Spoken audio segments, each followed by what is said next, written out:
श्री सद्गुरु महाराज की जय। जय। बंदो गुरुपद कंज कृपा सिंधु नर रूप हरि महामोहतम पुंज जासु वचन रवि कर निकर।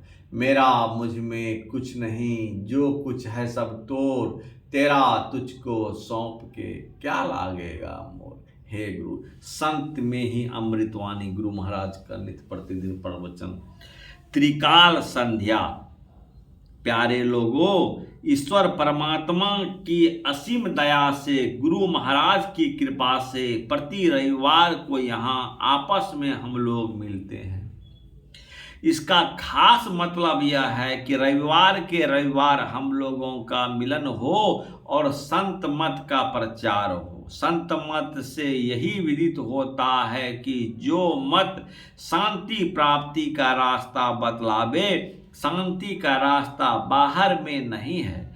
वायुयान से ऊपर जाया जाए, रॉकेट पर बैठकर पृथ्वी की परिक्रमा कर लें, फिर भी शांति का पता नहीं चलता।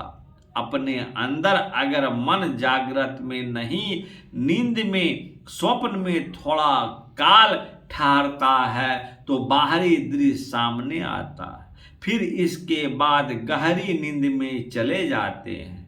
कुछ काल रहते हैं तो मालूम होता है कि अपने को भी खो दिए हैं। दूसरे लोग जो जगे रहते हैं वह देखता है कि इनका श्वास चलता है, बेहोशी रहती है। इस दक्षिण क्षणिक अवस्था में शांति मिलती है। संतों ने कहा कि अगर अंदर की ओर चलो तो थोड़ी थोड़ी शांति मिलती जाएगी। आंख बंद करते हैं तो शांति मिलती है। जो योग गुरु हैं वह बतला देते हैं कि संसार की बातों को भूलें, कुछ जप करो, कुछ ध्यान करो। जो भजन भेद लिए हैं जप करें। जप 3 प्रकार के हैं, वाचिक, उपांशु और मानस।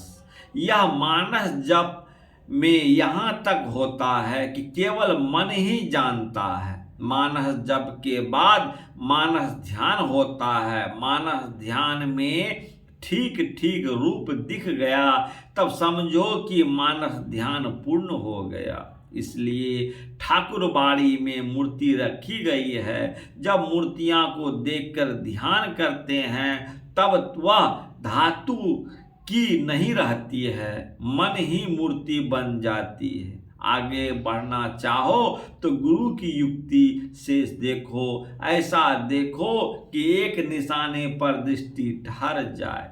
ऐसा कोई देख सकेगा तो बिंदु का दर्शन करेगा। बिंदु उसको कहते हैं जिसका चौड़ाई, लंबाई, ऊंचाई आदि कुछ नहीं है। ऐसी बाहर देखने में नहीं आता है। अंदर में देखो तो ऐसा होता है। अंदर में पहले तो बहुत मुश्किल से दृष्टि ठहरती है, फिर वही बिंदु हो जाता है। ज्योतिर्बिंदु सबके अंदर में है। जो उसमें जाते हैं उसकी अवस्था बदल जाती है, तुरीय अवस्था हो जाती है। वहाँ कुछ सुनने को भी मिलता है। यह अभ्यासी जानता है।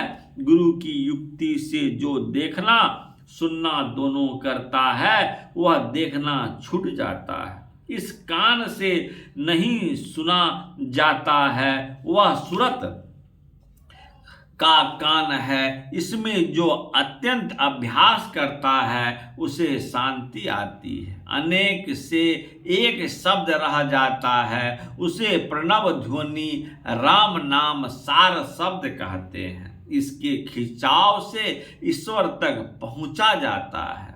शांतिमय पदार्थ को पाकर वह उसमें लीन हो जाता है। जैसे जल में जल मिलकर एक हो जाता है। यह योग जो गुरु बतलाते हैं उसकी सेवा करनी चाहिए।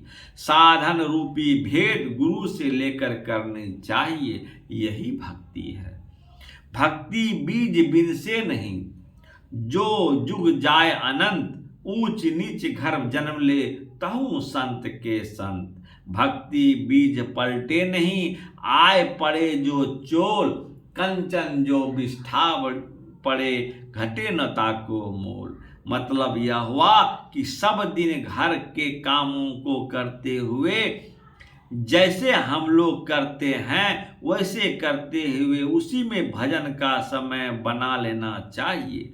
ऋषियों ने त्रिकाल संध्या बना दिया है। जो साधक ज्यादा साधन करना चाहता है यह पहर रात में भी कर लेता है, नहीं तो पहर रात बचे पिछले पहर रात में करते हैं। ऐसा नहीं करने से चरणदास जी कहते हैं, जागे न पिछले पहर, करे न गुरु मत जाप, मुंह फारे सोवत रहे, ताको लागे पाप।